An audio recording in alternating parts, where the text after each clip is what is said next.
Tassa Bhagavato Arahato Samma Sambuddhassa. Namo Tassa Bhagavato Arahato Samma Sambuddhassa. Namo Tassa Bhagavato Arahato Samma Sambuddhassa. Good evening, everyone.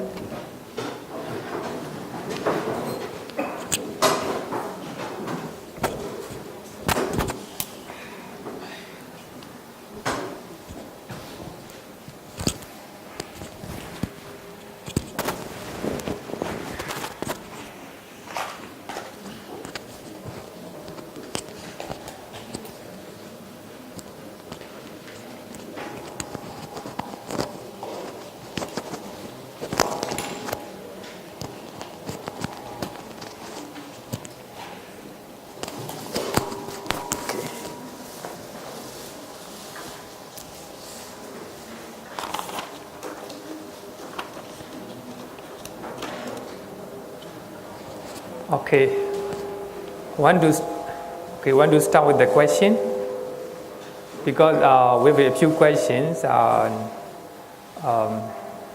Want to start with the one question. So we are learning how to do Dāna, right? How to do Dāna. Then after that, we will learn to who we should gift. To who we should gift. As I earlier said that after we cover all the topics about Dāna, I think we will have a full picture, right? For the time being, I think you may have some questions in your mind or some doubt, so I think after we cover all the topics, I think everything will be clear. So this is a question as yesterday. I just changed it a little bit.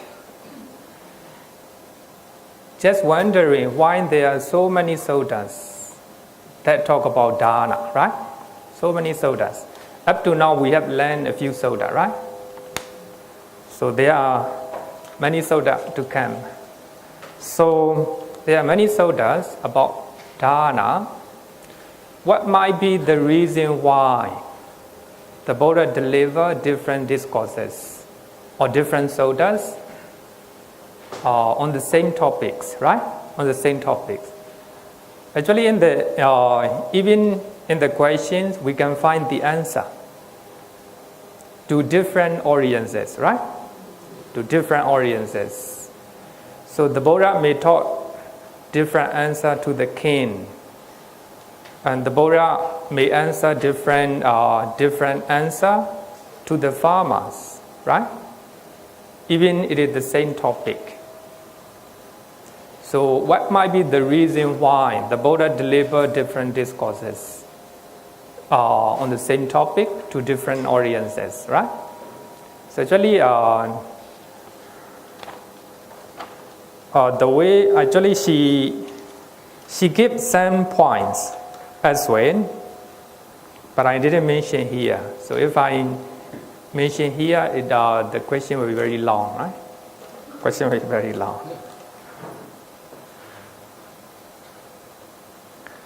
So she's some other points.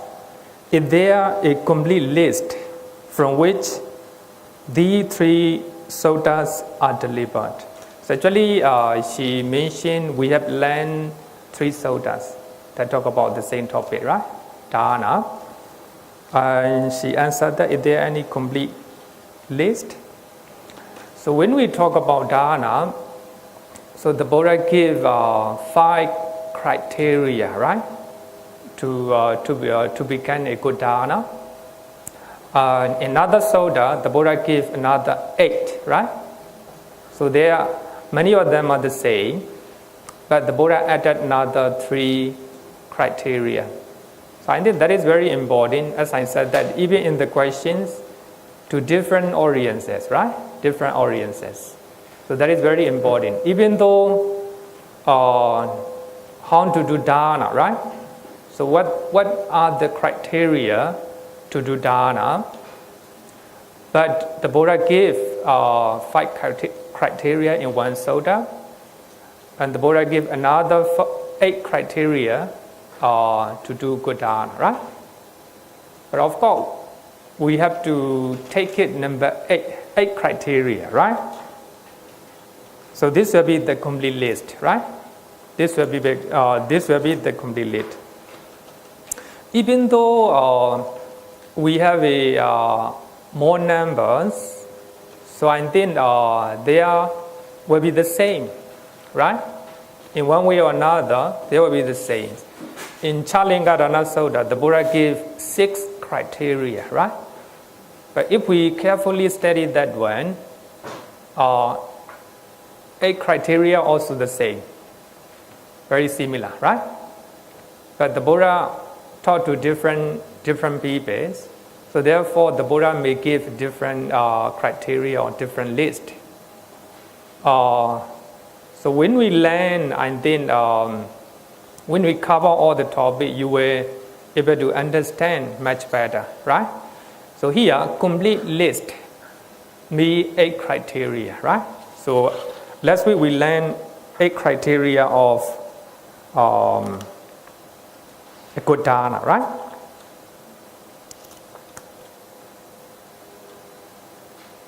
So number 1, so our gift, our donation gift must be pure, right? Obtained in a righteous way.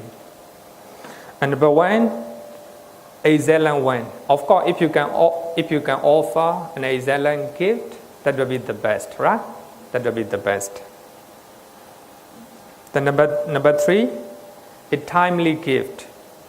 Of course, sometimes our donation may not be timely one, but if you can offer timely gift, the best, right? So these are a few criteria, 8 criteria. So 8 criteria to think about. So when we do Dāna, right? When we do Dāna. Number 4, should be a loyal one or suitable one. And number 5, before we give, we have to investigate thoroughly, right? Number 6, so we have to do it very often, right? We have to do Dāna very often. So when we learn the benefit of Dāna, so we will know why we should do Dāna very often, right? So we will learn the benefit of Dāna as well.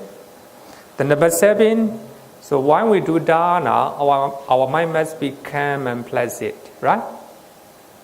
And the last one is, after we do Dāna, we must be happy, right? So that means the last one, so when we do not do previous one, right? Then our mind will not be happy at the end of the, after we give Dāna. So therefore, so these are the complete list, right? Or complete criteria to do Dāna. So when you do Dāna, so just look at these 8 criteria, whether you're doing good Dāna or a bad Dāna. So anyway, so whenever you do Dāna, that will be Dāna. Wherever you give, whoever you give, right? To who you give. So that will be considered Dāna. But, so if you can do Dāna based on these 8 criteria, your Dāna will be excellent, right? Excellent, the best. So to answer this question, so I want to give one of the sutta from Majjhima Nikaya, Bahu Vedaniya Sutta, sutta number 59. Majjhima Nikaya, sutta number 59. I think this sutta, I think you should go and read this sutta. Very good sutta. So Bahu Vedaniya Sutta, Bahu Vedaniya means many type of feelings. So in that sutta, the Buddha talk about many type of feeling. In one occasion, a carpenter called Kinga go and visit monasteries and talk to Venerable Udai. Venerable Udai is a very notorious monk in the in the time of the Buddha. So many rules and regulations were laid down because of him. He's very notorious monk. So a carpenter, Mr. Kinga, approached Venerable Udai and asked him, how many type of feeling have been stated by the Buddha? How many type of feeling? How many type of feeling? 2, 3, 5, 6. 2, 3, 5, 6. Many more. Yes. So Venerable Udai said that there are 3 type of feeling. So the carpenter said that no, the Buddha have stated 2 type of feeling. Venerable Udai said that no, 3 type. Painful feeling, pleasant feeling, neither painful nor pleasant feeling, right? Sukha Vedana, Dukkha Vedana, or Atukama Sukha Vedana. And carpenter said that no, the Buddha stated only 2 type of feeling, just Dukkha and Sukha, right? So neither painful nor pleasant feeling is stated as a Sukha feeling, Sukha or pleasant feeling, because it is a very stable and very peaceful, right? Very peaceful. So therefore, the Buddha stated only 2 type of feeling, right? So actually they are arguing each other.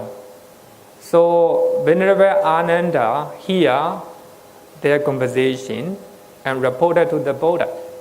And the Buddha said that Ananda, Udai, Venerable Udai and carpenter does not know the methodology of Buddha's teaching or how the Buddha present his teachings.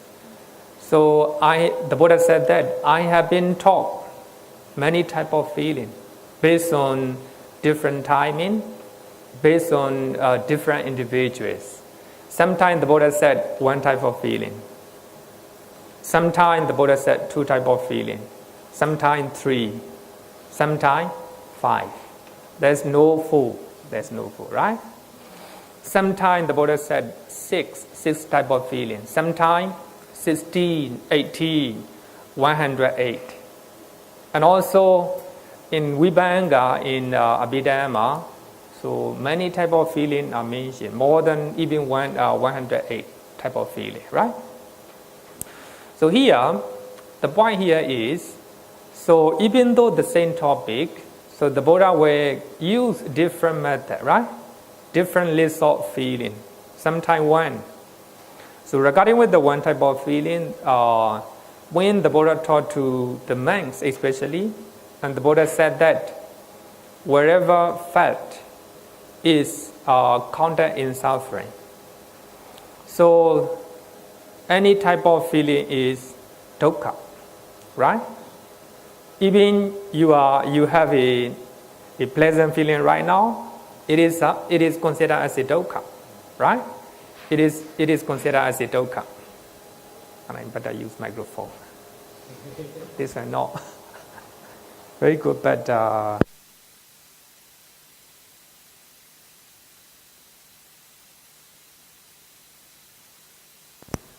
it will be better. Thank you. So when the Buddha taught to 1 type of feeling, so the Buddha referred to, the Buddha said that in Samyutta Nikaya, Vedana Sanyutta. So wherever fat is counted as a suffering, so any type of feeling is considered as a suffering. So because any feeling is subject to impermanence, right? So whether it is pleasant or unpleasant, so it will arise and it will stop, right? So it is subject to cessation. It is subject to impermanence. So therefore, So therefore, any type of feeling, whether it is pleasant or unpleasant, it is considered as a dukkha, right? So when the Buddha taught to a higher level of teachings, so he said that there is only one type of feeling, that is dukkha, right? Unpleasant feeling. But of course, when we hear such type of higher teaching, normal people will not understand, right? But for those who understands the Noble Eightfold Path, so they understand right away, right? So in those occasions, sometimes we call it sankhata, right? Sankhata means conditioned phenomena. So thing that has subject to cessation, that is called sankhata. So feeling also arises, but at the end it will stop. It will cease. So therefore it is considered as a sankhata, conditioned phenomena. It has condition, right? Because of contact, feeling arises. So feeling has a condition, right? So therefore it arises, it will cease. So therefore it is considered as a, wherever something is conditioned, it is considered as a dukkha, right? Dukkha. That is higher level. So when the Buddha taught, the Buddha said that there are two types of feeling: pleasant, painful, or pleasant feeling, dukkha and sukha, right? Of course, unpleasant feeling is called dukkha. Equanimity feeling, or neither painful nor unpleasant feeling, also considered as a sukha, because it is peaceful, it is tranquil, right? So sometimes the Buddha stated three types of feeling: painful feeling, pleasant feeling, neither painful nor pleasant feeling, right? Sometimes the Buddha said 5 types of feeling. So based on faculty, right? So sometimes the Buddha stated 6 types of feeling. So when he referred to 6 sense bases, so we have when we contact with the eye, then the feeling born of eye contact, right? And when we hear something, the feeling born of ear contact, like this. So as we have a 6 sense base, we have a 6 type of feeling. And the Buddha go on that we have a 60 type of feeling, and 32 type of feeling, and 108 type of feeling. So there are so many feelings.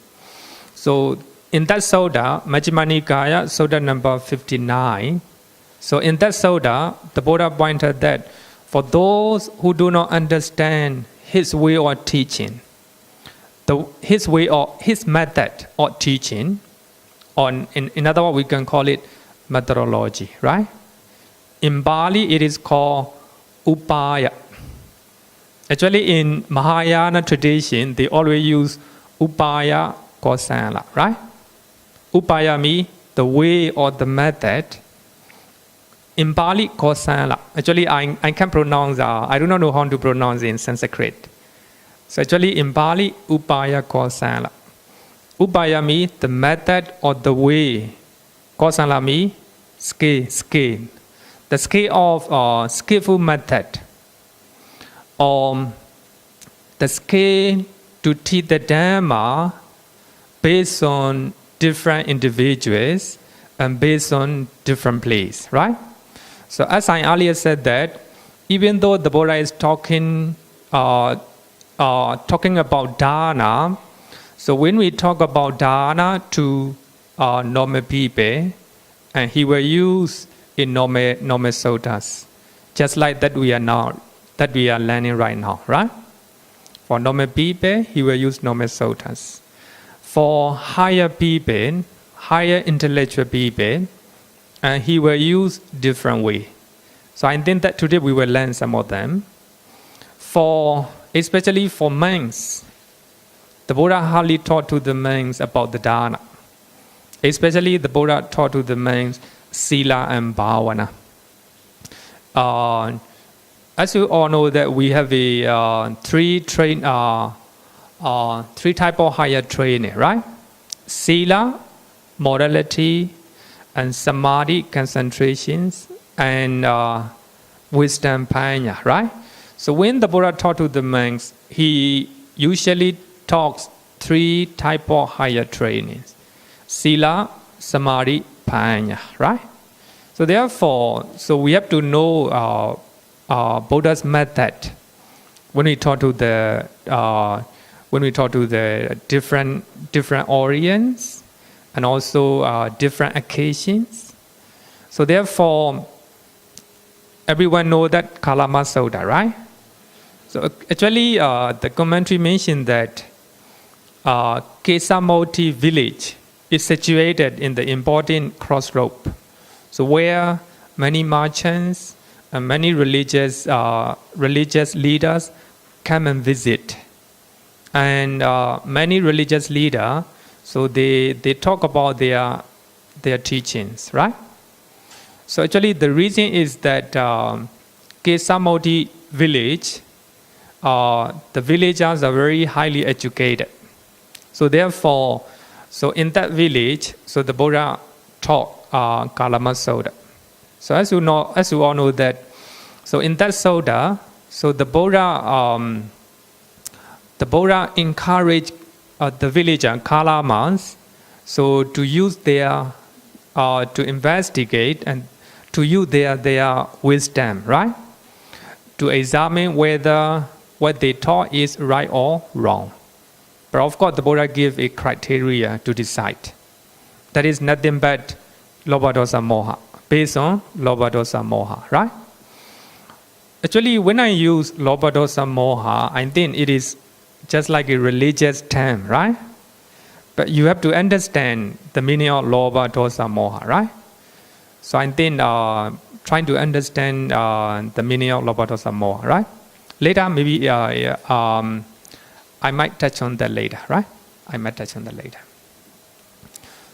So, to answer these questions, the Buddha delivered different ways, even it is the same topic, based on different people, based on different places, right? Different places. So here we have many suttas that talk about how to do Dāna, but these suttas are given, taught to different individuals, different listeners, right? Not the same person. So therefore, actually, I like what the Bhante Ayasma Agacheda from Malaysia, he said in one time in his Dhamma talk. Every single sutta is complete.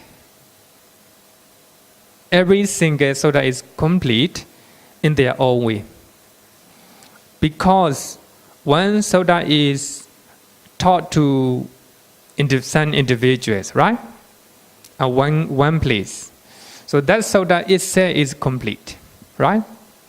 But if we compare that sutta with another sutta, it contradict each other. But actually, it is not. Because the Buddha taught to those teachings to different individuals and different place, right? Different place. So I think that is very important. That is very important. Another one is we have in the Pali Canon, and we can find Anupopa Desana, the graduate teachings. The graduate teachings. So the Buddha's in Pali Canon, it is recorded that the Buddha taught 2 graduate discourse to the people. Number 1 about Dāna. Dāna is number 1, right? Then after Dāna, the Buddha will talk about Dāna is not enough. If you want to go to heaven, Dāna alone is not enough. You have to observe precept as well. Sila, right? Secondly, Sila. As you know, Sila, we need to control our bodily and verbal actions. So it is not really easy, right? It's not really easy. Doing Dāna is easy, right? But controlling your bodily and verbal actions is not easy. But it is the Sila is getting higher, right? Then after talk about Dāna and Sila, the Buddha will talk about Sakka. Sakka means a rebirth in heavenly realms. So if you do Dāna and Sila, and you will have a rebirth in heavenly realms. So as you know, we have a 6 heavenly realms, right? You don't need to walk in the heaven, just enjoy it, right? Just enjoy it. Not like the people in the human realm. So if you were born in heaven, you don't need to walk, you don't need to go to work, just enjoy sense pleasures. Because they have accumulated good deed, right? Earlier, so just enjoy. So here in human realm also, some people do a lot of work when they're young. Then when they retire, they enjoy, right? Just like that, just like that.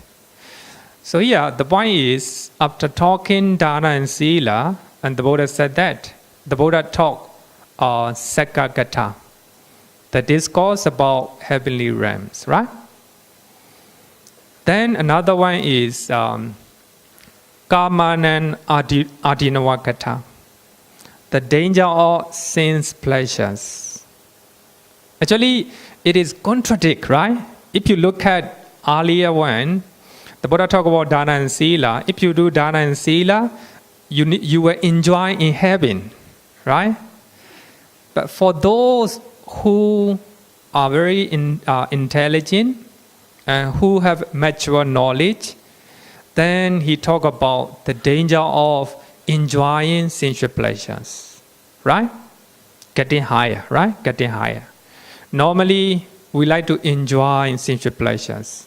But here, so the Buddha look at the audience, the Buddha look at the listeners, whether he has mature knowledge, whether it is a good time or right time. That if after investigating, the listener is mature, right? So therefore, the Buddha will talk about the danger of sensual pleasures. Then after that, if the listener understands the danger of sensual pleasures, then the Buddha talk about the Noble Eightfold Path. The Noble Eightfold Path. So the Buddha will never talk about Noble Eightfold Path to normal audience, right? Normal audience. So the Noble Eightfold Path, the Noble Eightfold Path will be understood only you understand the danger of sensual pleasures, right? The danger of sensual pleasures.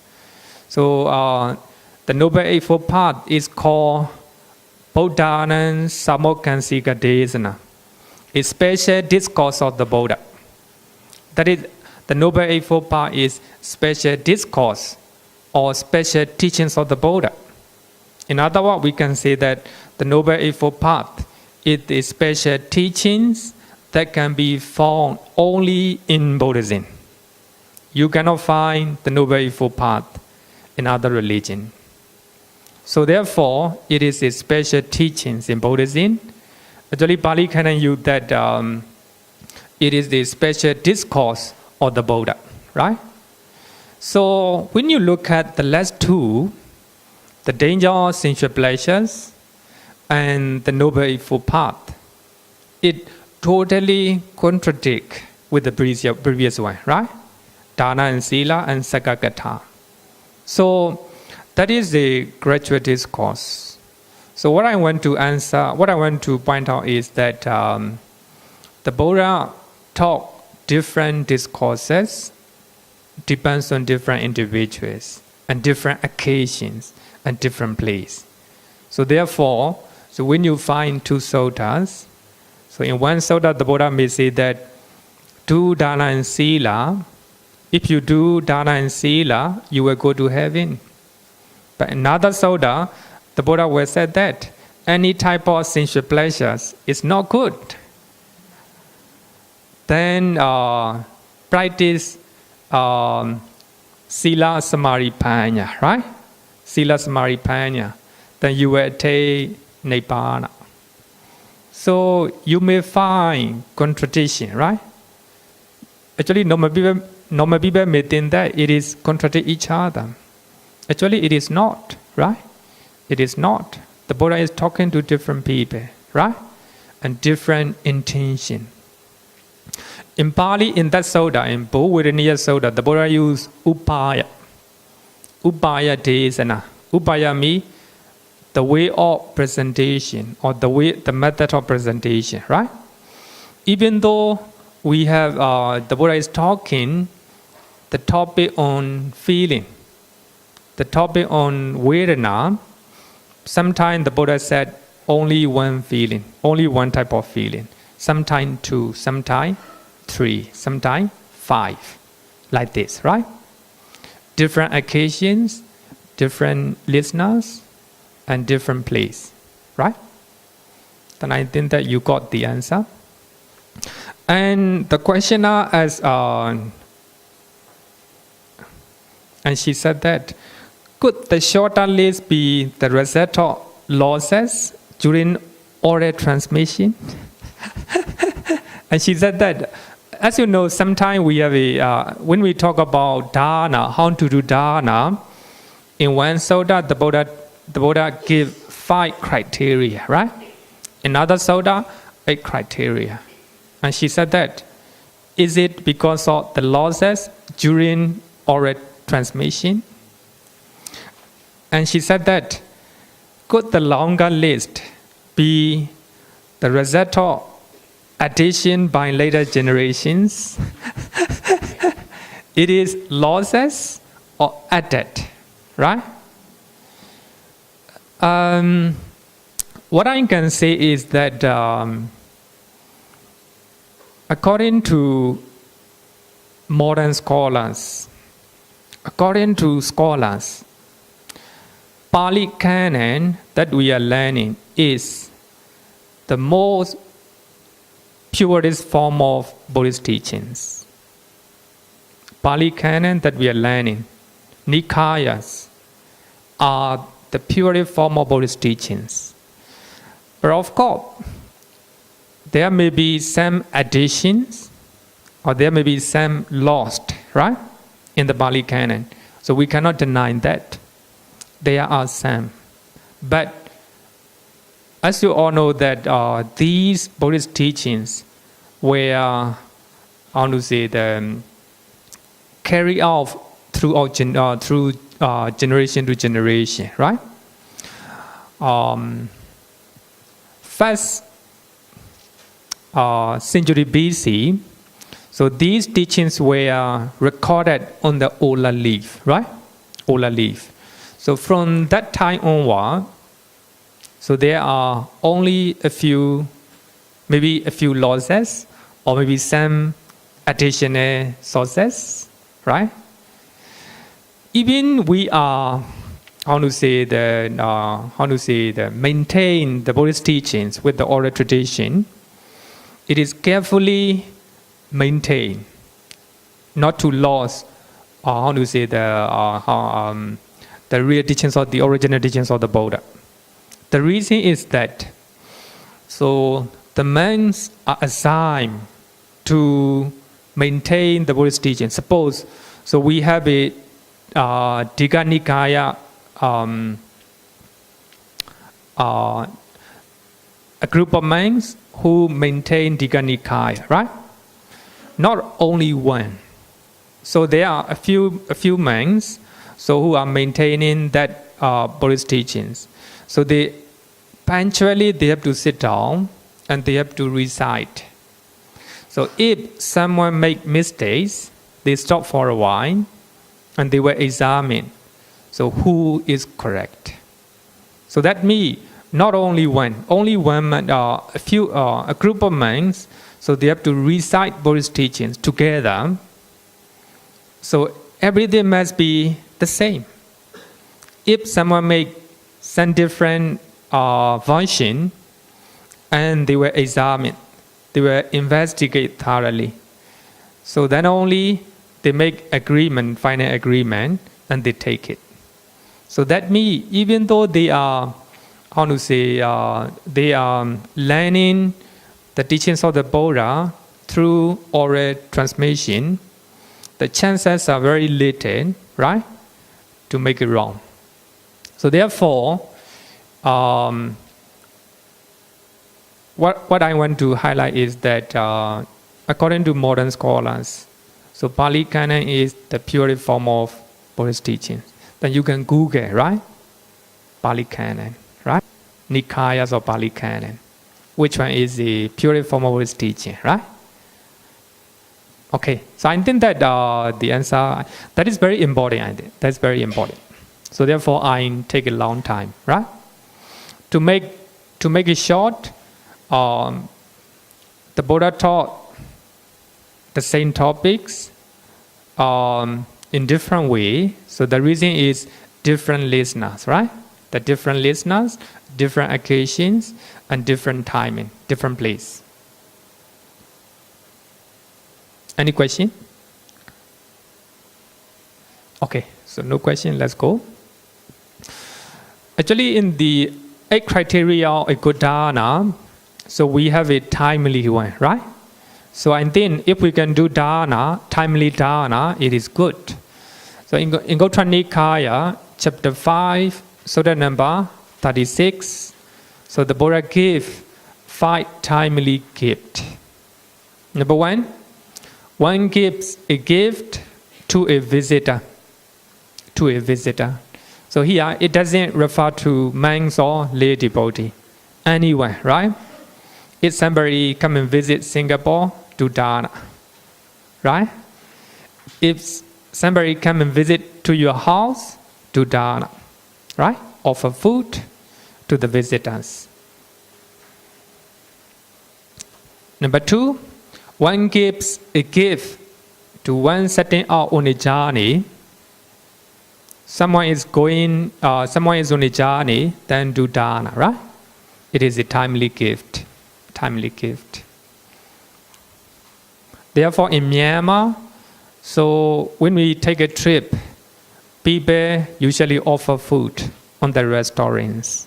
So they consider it a timely donation, right? Timely Dāna. Then number 3, one gives a gift to a patient. Then you can go to hospital and give a Dāna to a patient, especially senior citizens, right? For those who cannot afford the cost, so you can offer them. If someone is sick, then you can offer something to them, right? So that is considered as a timely gift. Number 4, one gives a gift during a famine. That is considered as a timely gift, right? If there is cyclone, right? If there is a famine, then you can donate, right? Normally, Singaporean, they donate something happen in some countries, right? So that is also considered as a timely Dāna. And number 5, one first present the newly harvested crops and fruits to the virtuous ones. So if you, actually it is this cannot be applied right now, right? But we can think in this way. So when you are walking, you will get the first salary, right? Then you offer to your parents or to the monks or for senior citizens like this, right? So that is considered a timely gift, right? Timely gift. Actually, I think that the Buddha just want to highlight a few timely gifts. There may be many more, right? Many more. So when you see a guy is hungry, right? A small boy is hungry. A younger is hungry. Then give food to them, right? It is a timely food.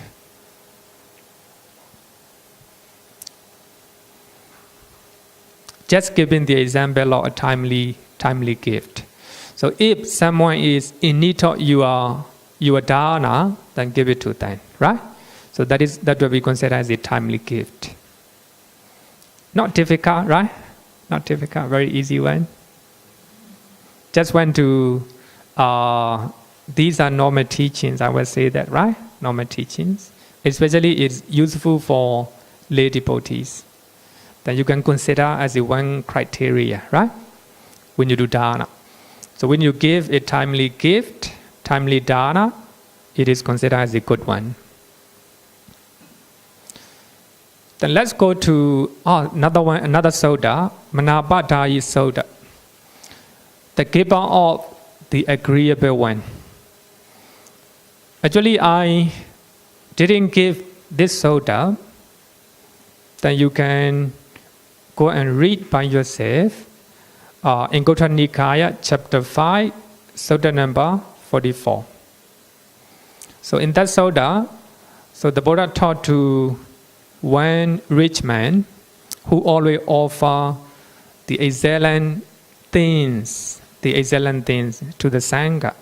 And the Buddha said that the giver of the agreeable gains the agreeable. So if you give the agreeable Dāna, and you will have the same result. The giver of the foremost gain the foremost. And the giver of the excellence gains the excellent. The giver of the best reaches the best state. I think that is illogical. For those who always offer the best things, they are inclined to enjoy the best, right? So the rest will be, they will have the same result. It is logical. So the Buddha is giving, teaching, talking to a rich man who always offer the best thing to the Sangha. So I think that is the way one criteria of the Dāna. So we should give excellent things, right? Of course, if we cannot afford, right?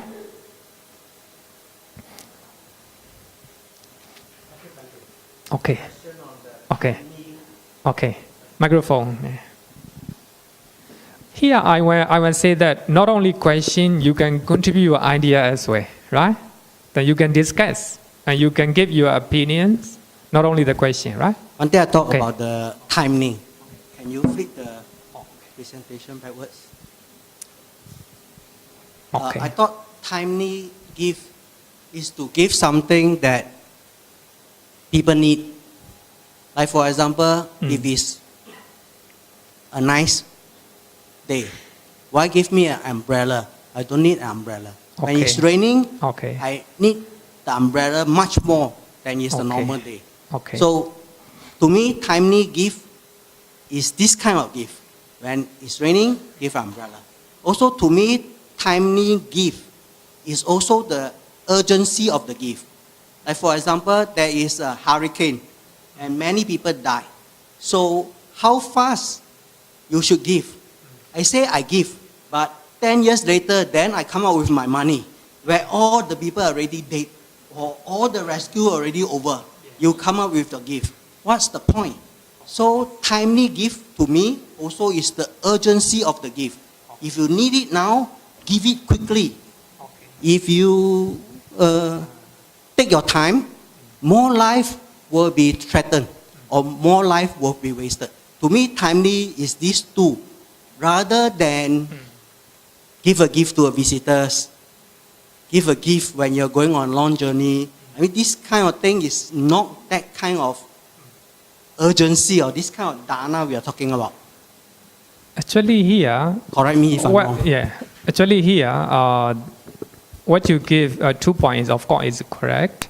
So something is needed, right? If somebody is needing something, you give, that is timely one. As I said that somebody is hungry, then give food, right? If somebody is very hot, walking under the hot sun, he need umbrella, right? Then give it to them. That is a timely gift. Of course, there are so many examples, right? So as I said that the Buddha gave just example, right? Example. Another one is urgency, right? If someone is needed urgently, just like a famine and hurricane like this, right?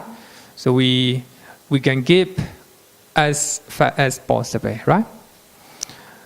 So I think that here, if we some visitor who is visiting to your house, right? If you do not treat them, it's also not good, right? It's also not good. But I think somebody came to your house and you treat them with a drink or some snacks or some food. It is a timely gift, right? So even though they are not eating your food, of course, it is considered as a treating, right? Also, I think everyone will do the same way. So when we visit during the Chinese New Year, so the house, they will prepare some Chinese New Year snack, right? That is considered as a timely one. So actually, it's just giving the example. Just like someone who is going on journey, right? So they may need something. If you give it to them, so that doesn't mean if he or she doesn't need, no need to give, right? So therefore, we have to use our wisdom. We have to use our wisdom. So as I said, that these are not, how to say, the normal soda. These are just normal soda. Just want to highlight what are the timely one, right? Timely one. Sometimes we get the first crops and fruits, right? Suppose you grow you grow a mango tree in your house, then the first fruit, right? Normally, people values those ones, right? They give it to someone you love or you admire, right? So that is considered as a timely one. Actually, it is regarding with our emotion, right? Our emotions. We value those crops and fruits that grow in our garden, in our house, right? Like this. Just giving the example, just a few examples, right? Okay. Bhante, Okay. The newly harvest is actually not so tasty. Just for scientific discussion. Of course. Bhante, I think this sutra is for maybe farmer or normal people, you see, where, example, you are giving a gift to a visitor. So we are not very rich, okay? Everyone is not very rich. Someone come over, then you give them a drink, or or your neighbor is going out for a long journey. So we are all very poor. So maybe you chip a little bit, buy something for him to bring along, some food for him to bring along. So to what I feel about this sutra here is for more for those poor people, or I should say below average people.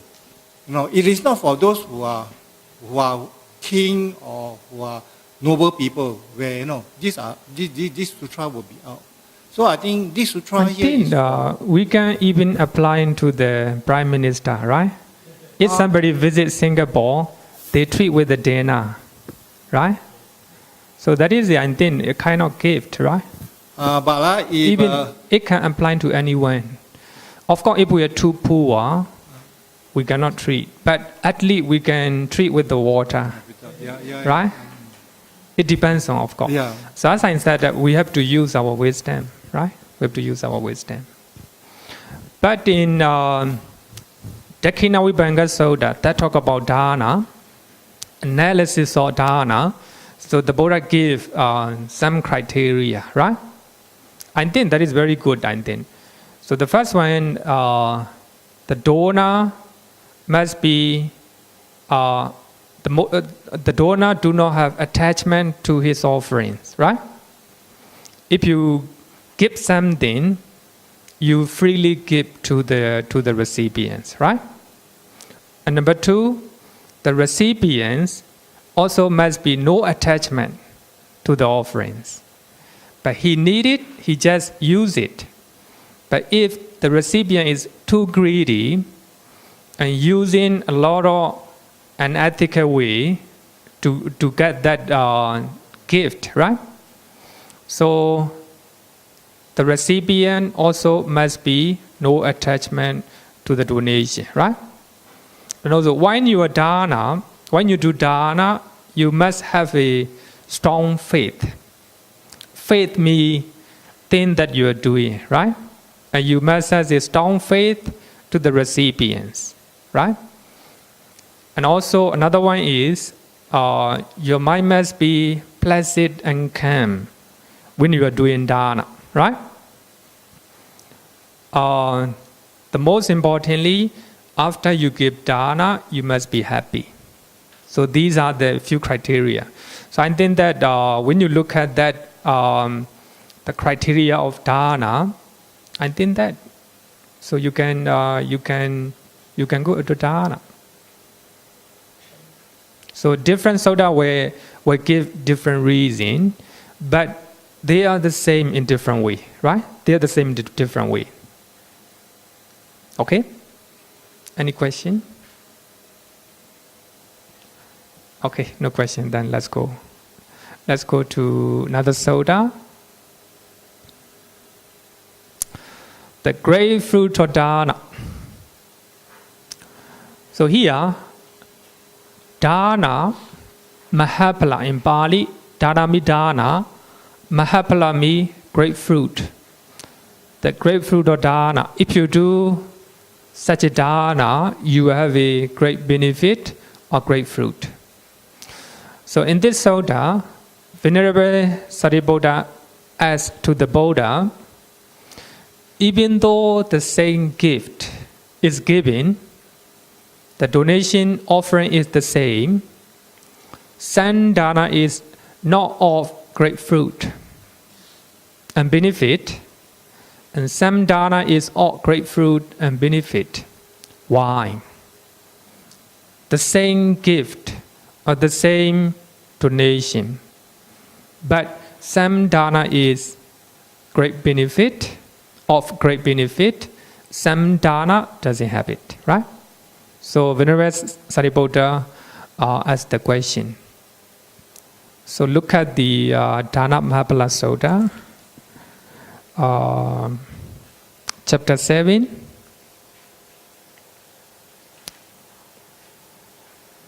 Sutta number 52, page number 1041. Page number 1041.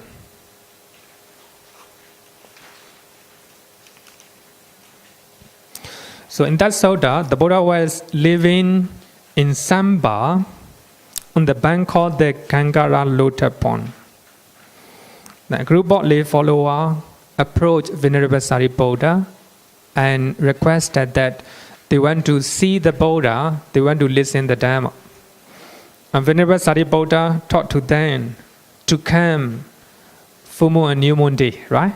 Full moon and new moon day. Uposatha day. When they came, Uposatha day, Venerable Sariputta approached to the Buddha together with them. And on behalf of those lay devotees, and he asked question to the Buddha, right?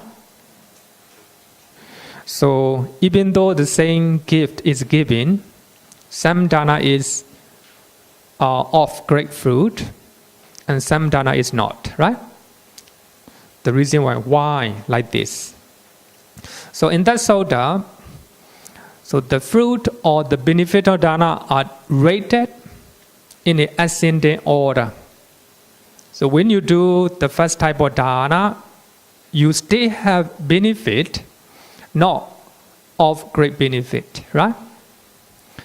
If you do Dāna, second one, the benefit is much more higher. And third one, higher, right? The fourth one, the seventh one, higher. So it goes like this. The benefit of Dāna are rated in the ascending order.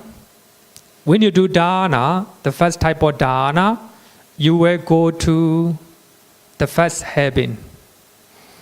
When you do Dāna, second type of Dāna, you will go to second heaven, right? When you do Dāna, 6 type of dana, you will go to 6 heavenly realms. Actually, it is not going to heavenly realms. It is the Buddha is giving the example metaphorically, right? So as you all know that we have 6 heavenly realms, right? That you can enjoy sensual pleasures fully.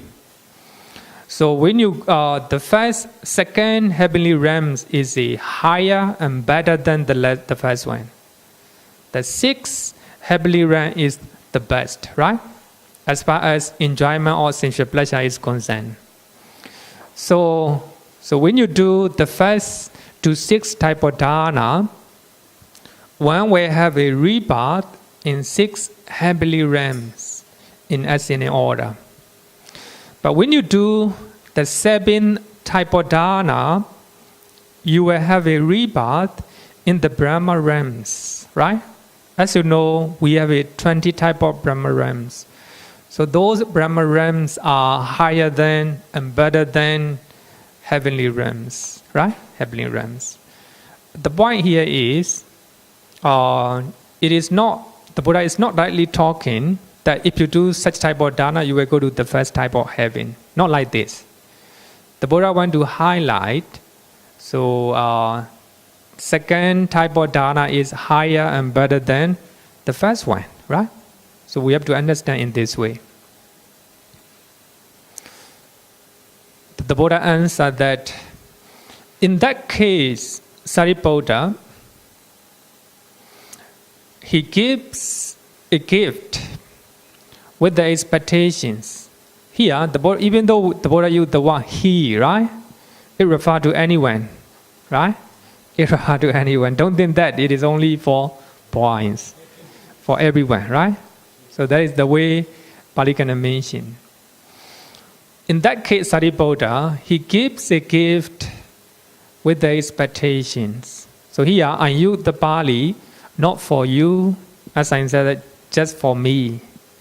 Because when I know Pali, when I see Pali, I have a better understanding, right? I know how to explain better. So he gives a gift with the expectations, with a bound mind, looking for rewards. He gives a gift thinking, having passed away, I will make use of this. Especially here, the point is with the expectations. It is a type of dana, sometimes we do with the expectations, right? When I die, I will use it, right? Because of this dana, then I will have a rebirth in heaven. Like this, with the expectations. So there actually, we also do such a dana, right? But it is also considered as a dana. Don't forget that. It is also considered as a dana, but it is not of great fruitful. It is number 1, right? Number 1. Okay. With the expectation of merits, approval of merits. I think it is the same, man. Expecting that if I do dana, I will accumulate a lot of merit, right?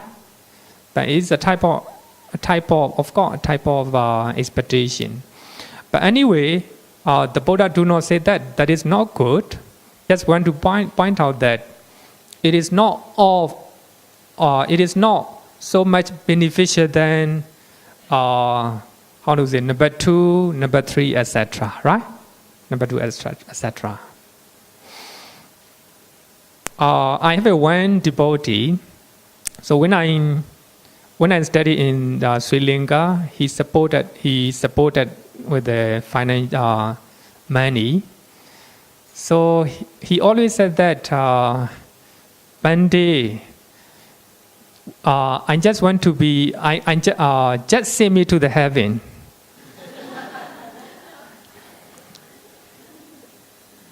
But he very often taught to me that actually, I just waiting the good time to talk about sila, to talk about meditation. But he always said, even this time when I go back to Myanmar, and he said that he just seemed to heaven. He want to go to heaven. Maybe I was waiting. Actually, he is a educated one. He got a well-paid job, and of course he doesn't have enough Buddhist education. So I'm just waiting the good timing. So later I will explain. Waiting for the good timing. So there are some people like this. So they do Dāna with the expectations. And he always live with the monks. When I go somewhere, he accompany me. And he said that he's happy to go like this. So anyway, so there are some people who do Dāna such with the expectation, right? We have one of the famous monks in Myanmar, and he said that he went to be reborn in two-seater heaven. Actually, he's very well educated and very famous monk in Myanmar, and he said that he went to have a rebirth in two-seater heaven, not to enjoy sensual pleasures. So according to Buddhist literatures, all the bodhisattvas, before they became the Buddha, so they live in two-seater heaven. And they teach the Dhamma to other devas. So if he died, want to have a rebirth in two-seater heaven, and he will listen to the Dhamma and he will practice, that at the end of the day he will attain enlightenment there. So that is his expectation, right? His expectations. Also, my master also the same wish, and he went to have a rebirth into Zeta heaven. The same thing. I don't know why they think like this. So when I was young, I also think the same way. If I go to heaven, I can enjoy sensual pleasures. But finally, I will attain enlightenment, right? But right now, I don't want to wait. Right? It is not sure whether I will have a rebirth into Zeta heaven or not, right? If I attain enlightenment this life, the best, right? No need, no expectations, right? So those great masters, they are virtuous. They meditate, they do a lot of good deeds. But when they do those good deeds with the expectations, right? One day when I die, I want to have a rebirth into Zeta heaven. Not to enjoy sensual pleasures, but to listen the Dhamma taught by Bodhisattva, right? That is their expectation, right? It is also a good one, but not the best, right? Not the best. When you attain Nibbana in this life, why not? No need to wait, right? No need to wait. Also, when I was young, I used to read the biography of Arimathea Buddha. And I have a dream that, so at the time of Arimathea Buddha, may I attain enlightenment. May I become Arahant. So earlier when I was young, I used to think like this. But right now, I don't want to wait. Why not? If I attain enlightenment this life, the best, right? But next life, not sure where I will be reborn, right? So when I was young, of course, I used to think like this. But right now, change. I think attaining enlightenment, it is better as soon as possible, right? As soon as possible. So there are some people who do Dāna with the expectation. When they die, they will make use of this, right? And the Buddha said that having given such a gift with the breakup of the body, after death, he is reborn in companionship with the devas, the rule by the four great kings, Chatumārajika realm. So this is the first heavens. The first heavens among the 6 heavenly realms, right? After you do the first type of dana, then you will go to Chatumarajiga, the first type of heaven, right? It is not, the Buddha do not refer, do not say that if you do such a type of dana, you will go to that, not like this, right? It ascending aura, right? So when you do the first type of dana, you will go to the first heaven. And second type, second heaven, right? Getting better and better, like this. Having exhausted that karma, having spent that karma, psychic potency, glory and authority, he comes back and returns to this state of being, state of in human realm, right? Let me you do dana with the expectation. Then you will have a such type of how to say, it is also beneficial, not very beneficial, right? Second one, the Buddha said that somebody do not do dana in that way. Rather, he gives a gift thinking giving is good, doing dana is good, like this. So I think this one is better. No expectation, but he think that doing dana is good. So if we do number 2 type of dana, you have a rebirth in Tawadinsa heaven, second heaven, right? Second heaven. It's not talking in literally.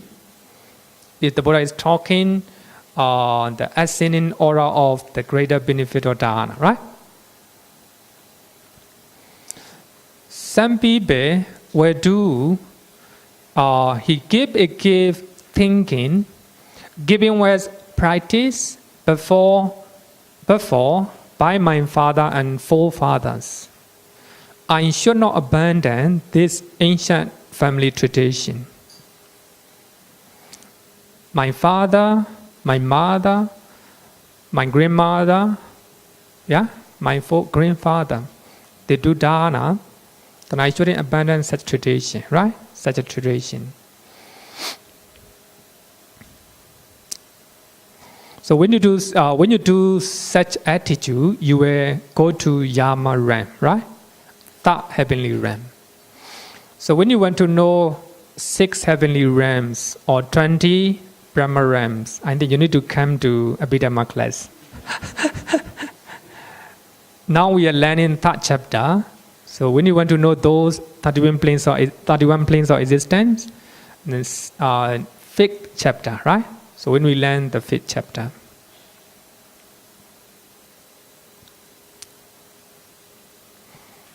Then before, rather he keep a gift thinking, I cook, those people do not cook. It isn't right that I who cook should not give to those who do not cook. That doesn't mean who do not cook mean normally monks and nuns, right? Monks and nuns. It also refers to the people who cannot cook, right? Who cannot cook. Some beggar cannot cook. Some senior citizens cannot cook, right? So it's talk about how you think, right? How you think. So some people are very poor, but you are rich, right? But you think that you should share what you have with the poor people, right? Some people, especially some senior citizens, they do not have any job. They are poor, but you have a job and you have money, then you go to them and you give dana. Like this, right? Talk about attitude, your attitude. Okay. They also talk about services now. Not just perhaps before the dana, we are talking about a gift.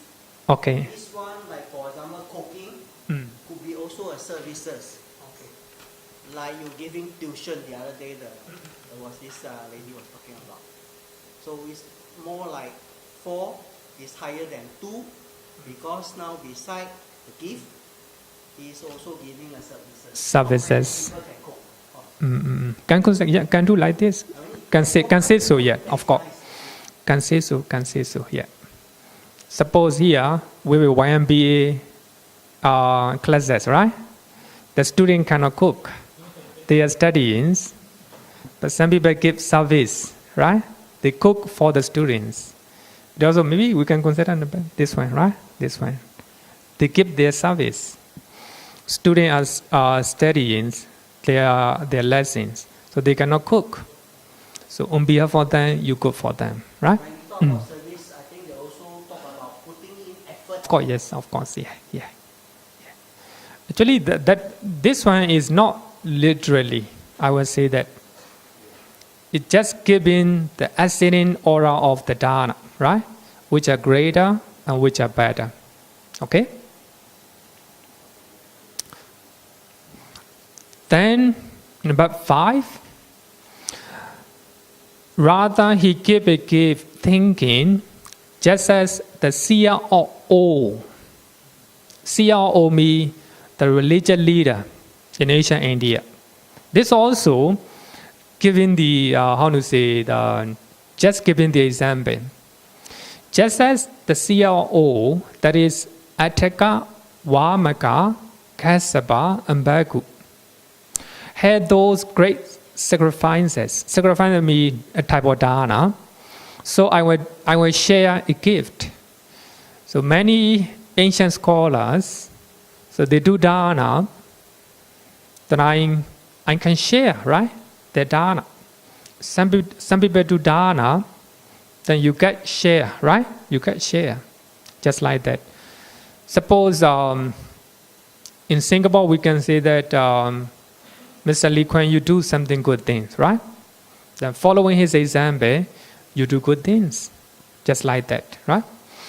And some seer or the wise, just as the seer or the old, so they do great sacrifices or they do great things, great Dāna.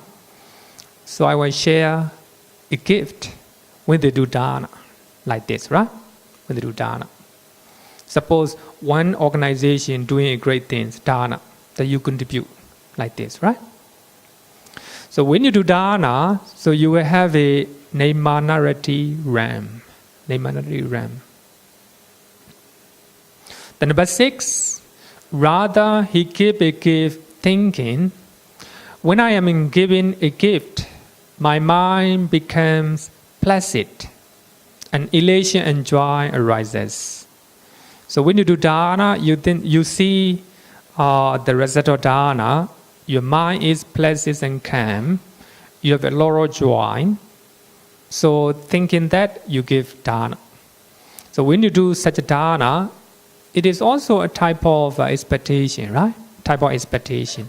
But this expectation is much better because you look at your mind, right? The quality of the mind. So when you do such type of Dāna, you will go to Pranimita Vasavati Ram. So 6 heavenly Ram. The number 7, this is the most important one, the most highest one. But rather, he gave a gift thinking, it is ornament of the mind, an accessory of the mind. So actually, so here, the commentary mentioned that here, ornament of the mind, accessory of the mind means the pertaining to the mind, pertaining to serenity and insight, samatha and vipassana. So when you do this type of Dāna, then it will support your samatha and vipassana. When you do this type of Dāna, so it will support your meditation, mental training, especially meditation, right? So this is the highest one. Rather, he gave a gift thinking, ornament of the mind, accessory of the mind.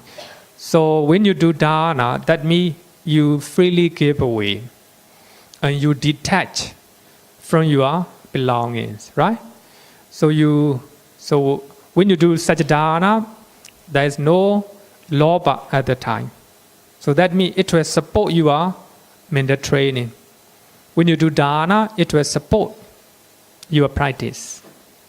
So to talk about the last type of dāna, so I have using one suttas, I will call it the best type of dāna.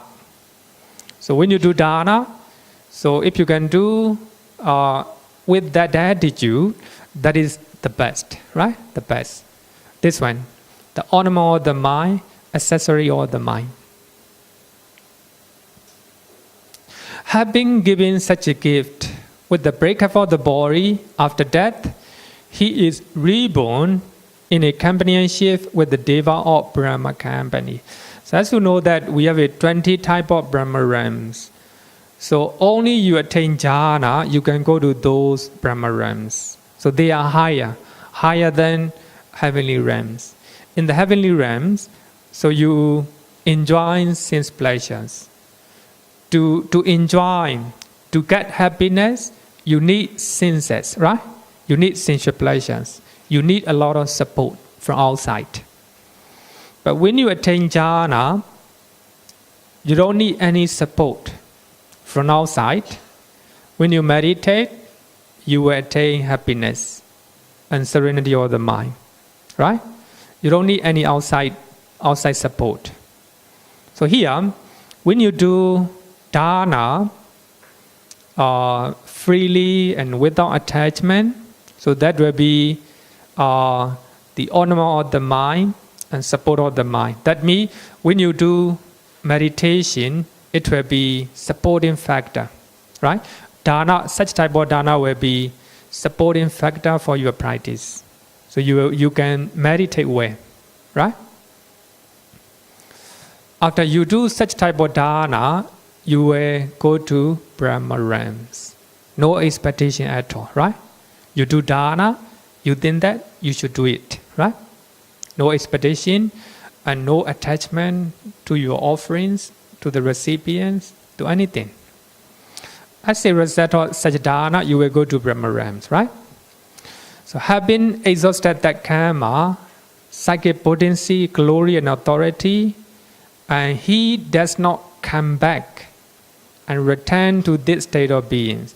So that means after giving such type of dāna, he continued to practice meditation. No attachment, no away, no delusion. Then go to Brahma realm, will not come back. Will attain enlightenment, will become arahant in those realms, right? So such type of dāna is the best type of dāna. So I will go to what are the best type of dāna. So we can find the best type of dāna in Mahanama Sutta. So in that Sutta, Mahanama, the Buddha cousin, he is asking the Buddha, if someone becomes Sotapanna, how is their living, how they live, how they think, right? And the Buddha answered this Sutta. In that Sutta, the Buddha talked about 6 types of recollections. If somebody becomes Sotapanna, of course, Sakadagami and Nagami, and they live in this way. They live with the 6 recollections, right? 6 recollections. So one of them is the recollection of generosity. Here, I use the word generosity, not dāna. So this is similar to it is the same with the dāna, but this generosity is higher. Chaga is higher. Dāna can be called anything, but here generosity can be called higher state of dāna. When you do dāna without expectations, without attachment, then that can be called generosity, right? So I think when you learn the Sutta, you will know what is generosity. Chaga no sati. So in that Sutta, the Buddha said that, as you know, we have 6 recollection, right? Buddha no sati, the recollection of the quality of the Buddha, the quality of the Dhamma, the quality of the Sangha, and the quality of his or her own virtue, and quality of his own generosity, and the quality of his virtuous behavior. That is, because of that, one can attain rebirth in heavenly realms, right? So these are 6 recollections. So one of them is the recollection of generosity. So when the Buddha taught the Buddha taught like this, again, Mahanama, a noble disciple, recollects his own generosity thus: it is truly my good fortune and gain that in a population obsessed by the stain of miserliness, normally normal people, they will have a miserliness, or they will have attachment to your property, to their belongings, right? Normally, normal people. Among those populations, I dwell at all with the mind devoid of stain of miserliness.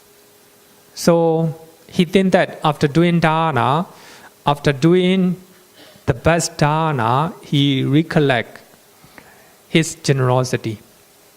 With the mind devoid of the stain of miserliness. Actually, this is one of the criteria of generosity. So when you do Dāna, there's no miserliness, right? Freely give away. The next one, freely generous. Freely generous. Here, Mutta Chago, you give away freely. No string attached. No attachment at all. Freely give away, right? That is one of the criteria. Another one is open-handed. Payatapani. Normally, we grab our belongings, right? We grab our belongings. But right, this one, no, he do not his belonging. He freely, open-handed, right? Wherever you need, take it like this, right? Open-handed. Open-handed. Delighting in relinquishment or sakarato. Want to give away, right? Want to give away. So here doesn't mean that wherever you have to give away, not like this, right? So thing that you give, you are willing to give away, right? Willing to give away. Delighting in relinquishment. So you like to give away, right? Freely give away. Devoted to charity and delighting in giving and sharing. So you delight to give and you delight to share.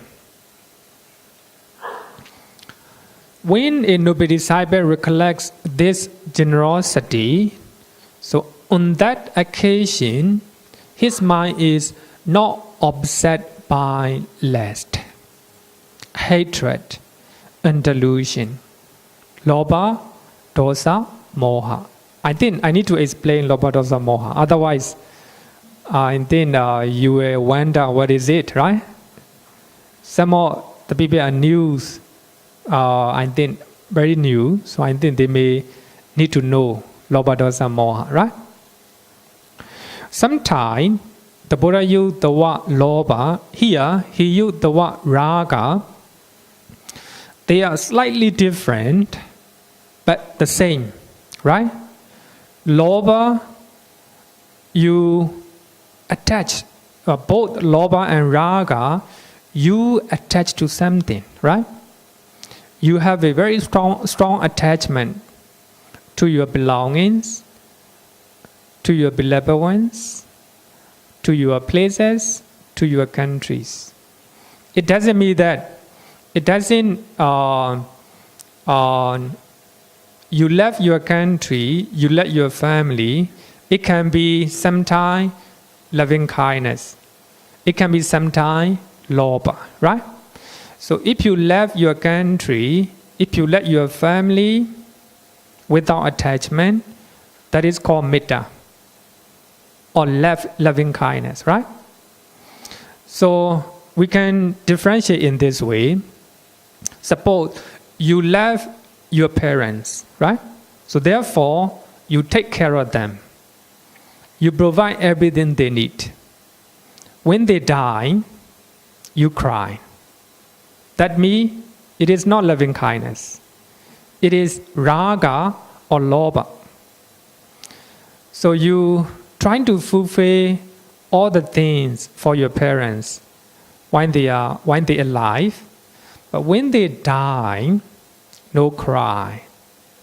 But you understand that this is the nature of people, right? So that such type of love is called metta, pure love, right? Pure love. So we have to differentiate in this way. And you love somebody, so it can be metta or lobha, or metta or raga, right? So you love one person and you trying to do for him or for her, and you provide everything.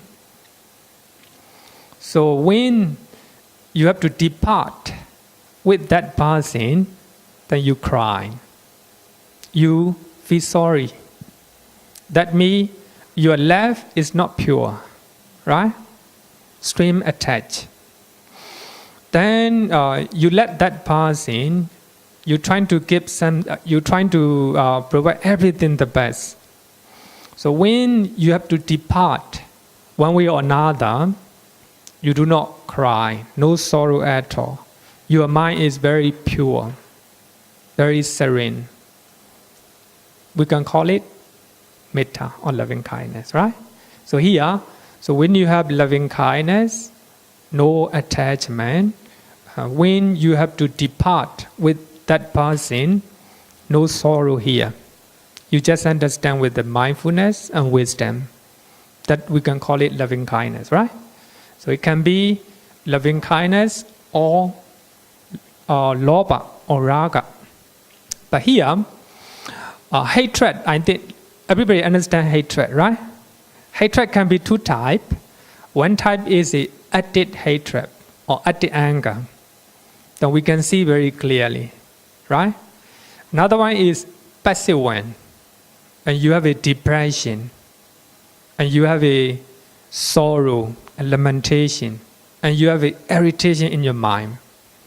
These are passive one, right? Passive one. So hatred, hear me, if you don't like something or somebody, that is called hatred. Normally, we don't like many things, right? We don't like many people. We don't like the food. We don't like the weather. So these are all hatred. If you don't like something, that is hatred. So therefore, we have to be mindful when we have even slight irritation in our mind. That is called hatred, right? Suppose sometimes you may not have a satisfactory answer from my answer, right? That you have an irritation in your mind. That's considered as a hatred, right? That's considered as a dosa. It happened, right? It happened everywhere. So we have to be mindful. We have to look at our mind, whether we have anger, hatred, irritation, sorrow, lamentation, depression, right? So all these are hatred. But delusion is a moha. Moha means you do not know. You do not know. You do not know me. You do not know whether it is right or wrong, whether it is wholesome or unwholesome, right? This is a busy level. But in higher level, so you do not know, how to say, the actual nature of the mind and body, right? Mind and body. So we call it ultimate reality, right? Ultimate realities. So every feeling, whether pleasant or unpleasant, it is subject to impermanence, right? Impermanence. So that is, if you know that reality, so that means you don't have a delusion. If you do not know, you have a delusion. So as I earlier said that if your parents die, if you cry, that means you have a delusion. You do not know the real nature of the body, right? Everybody have to die. That is the nature, right? So if you understand, if you are mindful that moment, there is no delusion. So if you are mindful, if you really know the real nature of all these phenomena, all the realities, then no sorrow, no depression at all, right? So therefore, here, less or lower me, attachment, right? Attachment to the people, attachment to the place, to the things, right? But here, hatred me, even the slightest irritation in your mind, that's called hatred. And delusion me, you do not know right or wrong, wholesome or unwholesome. And the higher one is you do not know how to say the real nature of things, the real nature of phenomena, right? So that is delusion. Suppose you think that telling lie is not a problem, right? If you think like this, you have delusion. You do not know that telling lie is bad, right? Telling lie is bad. But if you think that killing mosquito is not bad, right? Not a problem. But if you think like this, that is because of delusion. You do not know whether right or wrong, whether wholesome or unwholesome. But higher one, if you know the real nature of mind and body, right? So that will be the higher one. In one way or another, as long as we do not become arahant, even anagami, even non-ratana, they have a delusion, right? But of course, they have a less delusion, right? Less delusion. Only arahant can remove delusion, right? So these are, when you do Dāna, so when you do this type of Dāna, so at that occasion, at that time, your mind is not obsessed by less hatred or delusion, right? Lobha, dosa, moha. So in that occasion, his mind is simply straight, based on generosity. So simply straight means there's no lobha, dosa, moha in that at that moment, right? At that moment, he just recollecting his generosity. By that time, he's fully mindful. He knows, right, what he's doing. His mind is straight. Noble disciples whose mind is straight gain aspiration in the meaning, gains inspiration in the Dhamma. Dhamma Vedan, that means you fully understand the Dhamma. Here the Dhamma means what is happening at that moment, right? What is happening at that moment. So at that time, you will gain joy connected with the Dhamma.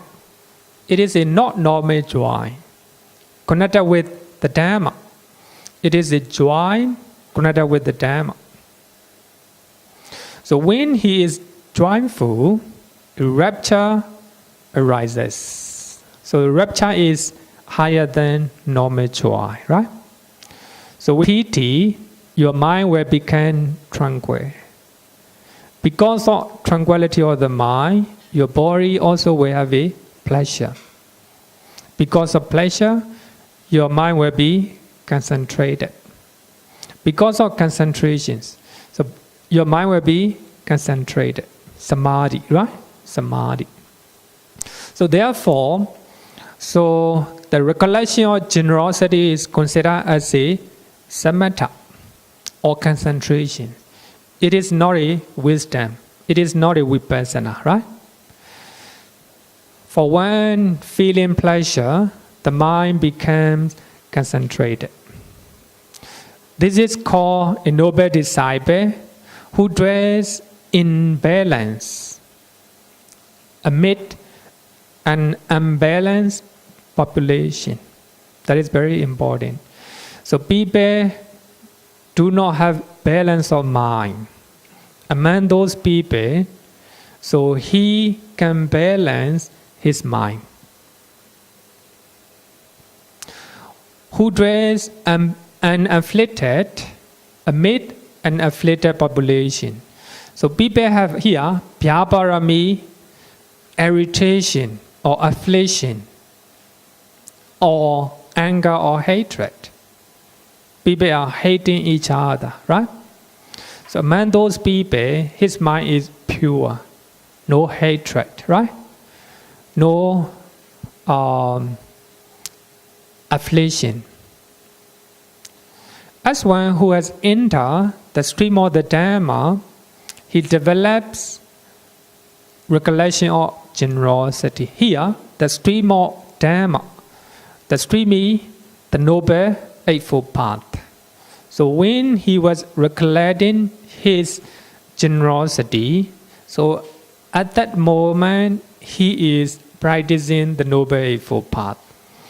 He has the right view, he has the right intention, and right virtue, right mindfulness, right concentration, right effort, right? So he is practicing the Noble Eightfold Path by that time. So yeah, the point here is, this talk about meditation. This talk about samatha meditation. So we can recollect our own generosity. That is a type of meditation. Here, I want to highlight that this is the first type of Dāna, the best Dāna. The best Dāna means we have some criteria, right? You freely give, you're open-handed, no string attached, and you are delighted in sharing and giving, right? And you love relinquishment. You love letting go, right? Letting go. So I think that the highest, the highest form of Dāna is that normally we have attachment, right? We cannot let go everything. We cannot let go what we belong to, and we cannot let go the beloved one we love, right?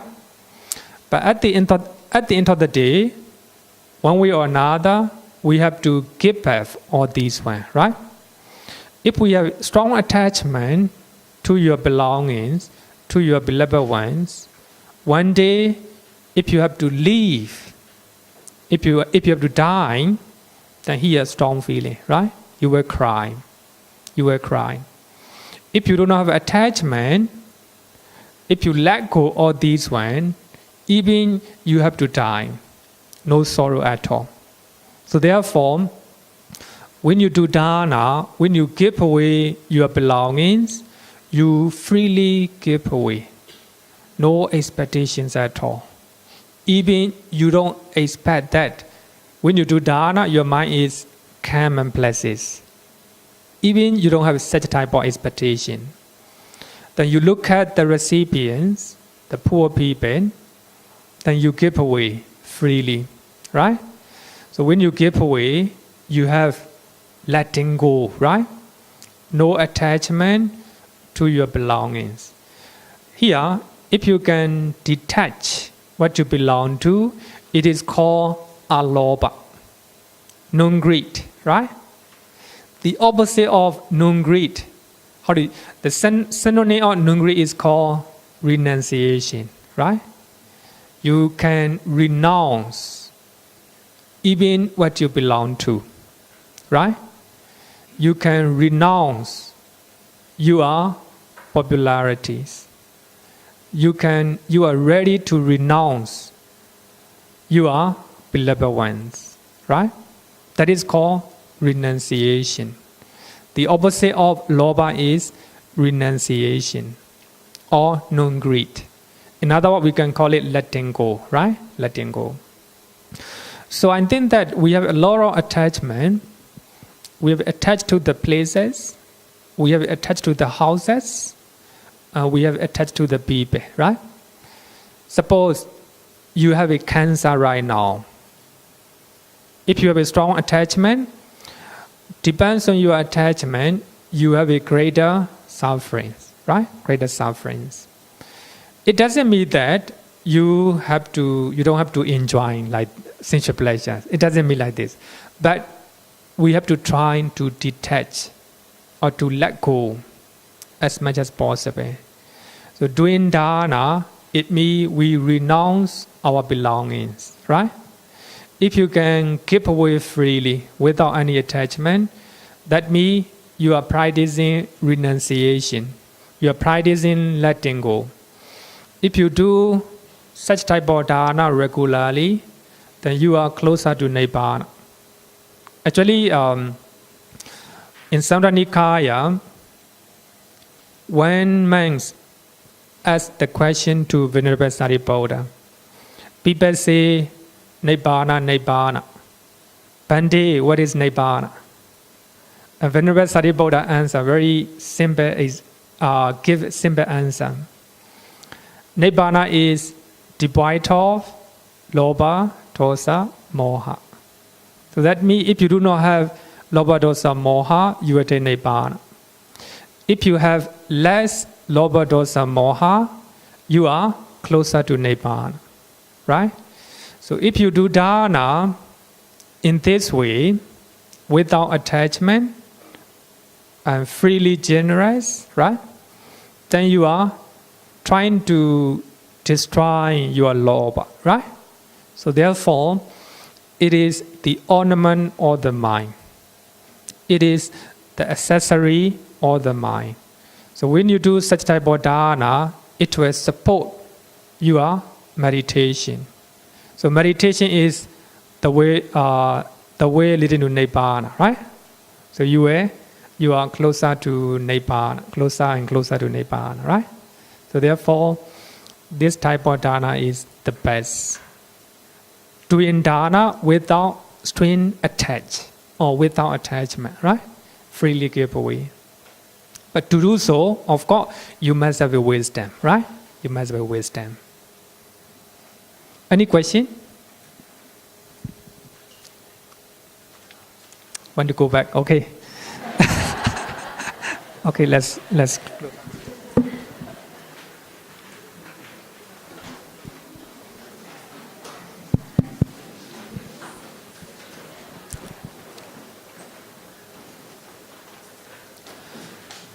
Yo vara tampa ro manu jesu sakya muni bhagava kata kecho paragato bala viriya samangi Tan sukatan saranatamu pemi raga viragama ninjama sokan dhammama sangha dhamma patikula madhura mimamba gunan suvipatam Dhamma mimam saranatamu pemi yatha cha dena mahapalamahu chatusu susisu purisayugesu atha cha bhogala dhamma dasate Sangami mansaranatamu pemi. Sadhu, sadhu, sadhu. Okay. Good night, everyone.